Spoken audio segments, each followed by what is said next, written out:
আচ্ছা, ধরেন আপনি একটা বিষয়ে কোনো বিশেষ ক্ষমতা হাতে পেলেন বা ঈশ্বর প্রদত্ত কোনো ক্ষমতা হাতে পেলেন, তাহলে আপনি কি করবেন? নিশ্চয়ই আপনি কোনো একটা বিষয়কে নিজের ইচ্ছা মতো সাজিয়ে নিতে চাইবেন। ঠিক তেমনই একটা বিষয় মাইক্রোসফটের উইন্ডোজ 11-এ দিয়ে দেওয়া হয়েছে, সেটাকে বলা হচ্ছে গড মোড।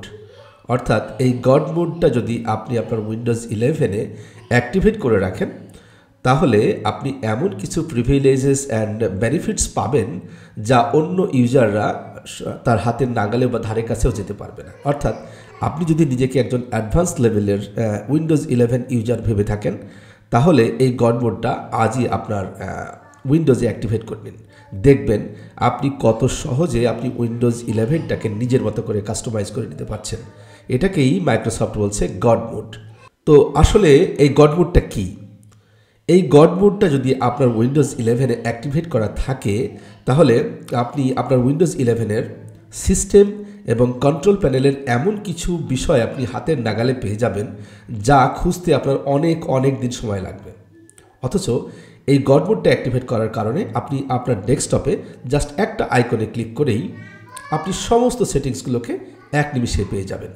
তো সেই বিষয়টি আজকে আমরা হাতে কলমে দেখব, কিভাবে আপনি আপনার উইন্ডোজ 11-এ গড মোড ফোল্ডারটিকে অ্যাক্টিভেট করবেন এবং সেটাকে কি কাজে লাগাতে পারবেন, একেবারে ডিটেলস আমি আপনাদেরকে দেখাবো। So let's check it out.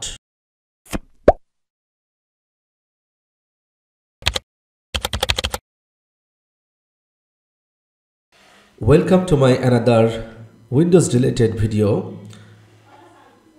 I am Mohammad Guljar Hussain giving you the presentation. So আজকে আমরা দেখব কিভাবে আপনি একজন উইন্ডোজ 11 ইউজার হিসাবে আপনার কম্পিউটারের ডেস্কটপে গড মোডটাকে অ্যাক্টিভেট করবেন। সো প্রথমে এই জন্য আপনাকে একটা আপনার আপনার ডেস্কটপের ফাঁকা জায়গাতে মাউস রেখে রাইট বাটনে ক্লিক করবেন। রাইট বাটনে ক্লিক করার পরে এই যে নিউ অপশনটাতে গেলে আপনি এখানে দেখতে পাবেন ফোল্ডার অপশনটি। সো আপনি এখানে ফোল্ডার অপশনটির উপরে ক্লিক করুন। হয়ে গেল আপনার ডেস্কটপের উপরে একটা নতুন ফোল্ডার। এখন এই ফোল্ডারটাকে আমরা নতুন একটা নাম দিব এবং এই নামটাকে আমরা দিব গড মোড। সেই কোডগুলোকে আমরা এখানে এখন আমরা এই ফোল্ডারটিকে একটা নাম দিব। সেই নামটা আমি এই যে এখানে নোটপ্যাডে সেভ করে রেখেছি, খেয়াল করবেন। এই কোডটুকু আমি আমার এই ভিডিওর ডেসক্রিপশন বক্সে দিয়ে দিব, আপনারা সেখান থেকে এটাকে কপি করে নিতে পারবেন। আমি কমেন্টস বক্সেও পারলে এটাকে দিয়ে রাখবো। সো এই কোডটুকু আপনি জাস্ট কপি করে, এই যে আমি এখান থেকে কপি করছি, দেখুন এটাকে টোটাল সিলেক্ট করে নেবেন Ctrl+A দিয়ে, অথবা আপনি মাউসের লেফট বাটনটাকে ড্র্যাগ করেও এটাকে সিলেক্ট করতে পারবেন। সিলেক্ট হয়ে গেলে রাইট বাটনে ক্লিক করুন, করে এই যে কপি করা হয়ে গেল। এখন আমরা চলে যাব, আমরা যে ফোল্ডারটা তৈরি করেছি নিউ ফোল্ডার, এই ফোল্ডারটাকে রিনেম করব। সো রিনেম করার জন্য দেখুন আমি এখানে ফোল্ডারের উপরে মাউস রেখে রাইট বাটনে ক্লিক করলাম এবং এখানে এই যে রিনেম অপশনটাতে ক্লিক করলাম। ক্লিক করার সঙ্গে সঙ্গে দেখুন নিউ ফোল্ডার যে রিনেম অপশনটা চলে আসলো। এখন আমরা Ctrl+V আপনার কম্পিউটারের কিবোর্ড থেকে Ctrl+V চেপে আপনার কপি করা কোডটুকুকে এখানে পেস্ট করে দিবেন। আমি দিলাম। কপি করে পেস্ট করে দেওয়ার সঙ্গে সঙ্গে দেখুন আপনি এখান থেকে কিন্তু কোনো মাউস নড়াবেন না। এখন জাস্ট এই যে গড মোড, এই কথাটাকে আপনি আপনার মতো করে নামে সেভ করে দিবেন। এই গড মোড কথাটা তুলে দিয়ে জাস্ট আপনি যদি মনে করেন মাই গড মোড বা আমার ঐশ্বরিক প্রদত্ত ক্ষমতা, জাস্ট এইটুকু করে যদি আপনি এন্টার চাপেন, তো দেখবেন এই মাই গড মোড কথাটুকুই শুধু থাকছে, অন্যগুলো ডিজলভ হয়ে যাচ্ছে। খেয়াল করুন। এখন জাস্ট আপনি যদি বাইরে ক্লিক করেন বা আপনি যদি এটাকে রিফ্রেশ করেন, রাইট বাটনে ক্লিক করে রিফ্রেশ করলে দেখবেন এর আইকনটা চেঞ্জ হয়ে গেছে। তো এটাকে এখন আপনি ড্র্যাগ করে আপনার এই ডেস্কটপের যে কোনো জায়গায় রেখে দিন, সুবিধাজনক জায়গায়। এখন এটার কাজ কি আপনাদেরকে এটুকু বোঝাই।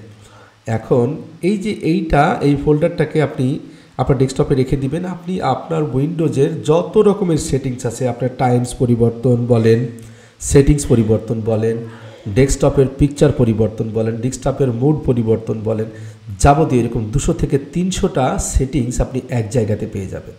অর্থাৎ আমরা এমন অনেক সময় হয় না যে কম্পিউটারের সেটিংস বা উইন্ডোজের কোনো সেটিংস পরিবর্তন করতে গিয়ে সেটিংসের কোন জায়গায় কোন অপশনটা আছে ওইটা আমরা আর খুঁজে পাই না, তখন আমাদেরকে অনেক সময় নেয়।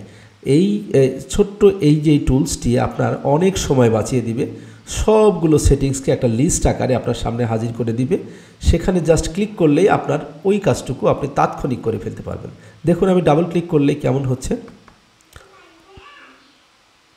এই যে খেয়াল করেন এইখানে আমার উইন্ডোজের প্রায় 200 থেকে 250 সেটিংস এক জায়গাতে। এই যে খেয়াল করবেন, এই যে magnify portion of the screen using magnifier, যদি আপনি এখানে ক্লিক করেন সেই অপশনটা চালু হয়ে যাবে। আবার এই যে রিপ্লেস সাউন্ডস উইথ ভিজুয়াল কুজ, এইরকম আরও অনেক, যেমন এই যে ফাইল এক্সপ্লোরার অপশনস, এইখান থেকে আপনি আপনার show hidden files and folders এই অপশনে এই করে দিতে পারবেন। মানে যাবতীয় কম্পিউটারের উইন্ডোজের সেটিংস এবং কন্ট্রোল প্যানেলসে আপনি যে ক্লিক করে অনেক সময় খুঁজে আপনি সেইগুলো জিনিস খুঁজে পান না, কিন্তু এইখানে আপনি সহজেই অতি অনায়াসেই এখান থেকেই শর্টকাটে আপনি কাজটা করে নিতে পারবেন। যেমন ধরুন change the mouse pointer display or speed, আমি যদি মাউস পয়েন্টারের ডিসপ্লেটা এখান থেকে পরিবর্তন করতে চাই, জাস্ট এখানে যদি আমি ক্লিক করি, খেয়াল করেন এখানে চলে আসলো। এই যে মাউস পয়েন্টারের স্পিড এটা দেখাচ্ছে, আপনি ইচ্ছে মতো এটাকে বাড়াতে কমাতে পারবেন, এইভাবে নিয়ে বাড়িয়ে কমিয়ে জাস্ট এখানে অ্যাপ্লাই করে ওকে দিয়ে দিলেই কিন্তু এটা হয়ে গেল। এইরকম যে কোনো সেটিংস আপনি যদি আপনার মনের মতো করে, যেমন এই যে পাওয়ার চেঞ্জ ব্যাটারি সেটিংস, আপনি এখানে ক্লিক করেন, দেখবেন আপনার সামনে ব্যাটারি সেটিংসের সমস্ত কিছু চলে আসবে। চেঞ্জ প্ল্যান, এখানে ক্লিক করলে আপনি ব্যাটারির যাবতীয় বিষয় দেখতে পাবেন। অর্থাৎ কোনো সেটিংসের ভেতরে গিয়ে খোঁজাখুঁজির থেকে আপনার ডেস্কটপের উপরে যদি এই গড মোড নামের এই অ্যাক্টিভেট করা থাকে, এই ফোল্ডারটি অ্যাক্টিভেট করা থাকে, আপনি সহজেই সেটাকে অতি সহজে বের করে নিতে পারবেন। সো এই ছিল আজকের ছোট্ট এবং নাতি দীর্ঘ এই টিউটোরিয়ালটি। জানি না এই টিউটোরিয়ালটি আপনাদের কোনো কাজে আসবে কিনা, কাজে লাগলে অবশ্যই আমার চ্যানেলটিকে সাবস্ক্রাইব করতে ভুলবেন না, আর বেশি বেশি করে কমেন্টস লাইকস তো আশা করতেই পারি। সো আল্লাহ হাফেজ, দেখা হবে পরবর্তীতে কোনো টিউটোরিয়ালে।